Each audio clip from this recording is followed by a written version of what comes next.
Start. Mr. President, it has rarely happened that representatives from all over India have had the opportunity to come together in one place like the occasion we have today. Whether in the legislature or in parliament, we represent all of India. But today I see a great representation before me, a representation in which the essence of life and the heartbeat of India's soul is present. Perhaps you won't see another sight like this again, which is why I want to say from the depths of my heart that this moment is a witness to both you and us. This is a historic moment that lays the foundation of our new history. This is not merely a symbol of history, it is history itself. If we consider the year of 1947 as the year when India became independent and the people of India received freedom, then today we have received true independence, true self rule. And if we can experience that self rule and make use of it, then it would not be an exaggeration. In our constitution, the makers of our constitution felt that mere creation of parliament and legislative assemblies would not fulfill the meaning of our self rule. The structure of our self rule would not be complete with just parliament and legislative assemblies, but they did not have enough time. They had only 4 years to draft the constitution. So they made the constitution in such a way that it could operate at the central and state levels and could be expanded in the future through institutions and organizations whose imagination was already present, like the Supreme Court, High Courts, and Public Service Commissions. They envisioned these things and made the Constitution, but many things had to be left out due to time constraints. In the discussions of the Constituent Assembly, many such issues were brought up. Someone asked why it was needed at all. Others asked what the greater need was.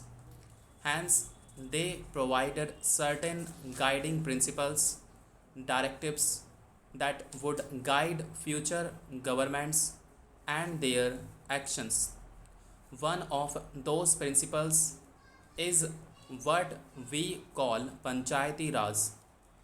This principle says that as much as possible, Panchayati Raj institutions should be established at all levels. Today, I feel and I will give you a small example of this. We chose a democratic method for ourselves, our own people, through our own democratic process. But what is the hope in choosing a democratic process without having faith in it? The present era is the age of science, while the ancient era was spiritual. The situation today is such that humans are unable to fully digest spirituality, nor are they able to completely adopt science. The reason is that while Science provides material comforts, it fails to deliver peace.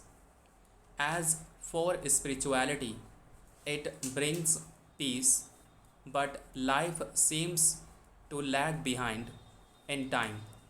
Today, what is needed is harmony between the two, something that has not yet been achieved. This is why humans and the societies they have created are in a state similar to the mythical character who could neither attain heaven nor return to earth. Individuals and society are interrelated.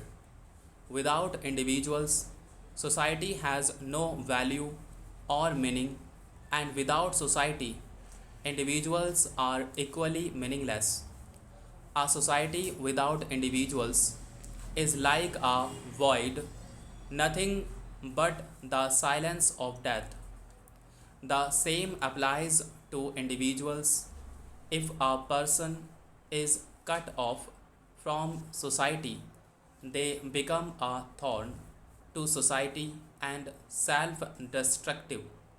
In clear terms, individuals need society and society needs individuals. Without each other, they are meaningless, barren, and lead to destructive societal conditions. Humans are not beings who can be satisfied solely by fulfilling hunger and lust. If anyone tries to lure them with such bat, it does not lead to complete satisfaction. In fact, being content with hunger and indulgence is the nature of animals, not of humans. There is a significant difference between humans and animals. Humans wish to rise above these desires and use their wisdom. Therefore, along with indulgence, they also need the pursuit of knowledge. Compassion does not sow its seeds in the ones it supports. Hence, those who receive compassion do not reciprocate with compassion, unlike anger or love, which often invite the same response.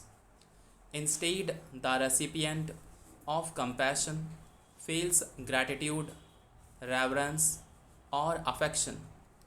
Many novels have shown young women falling in love with men who saved them from evil. In Bengali, social novels, especially authors, create deeply emotional scenes by blending compassion and love. Compassion does not seek repayment, it does not beget more compassion, but rather gives rise to gratitude.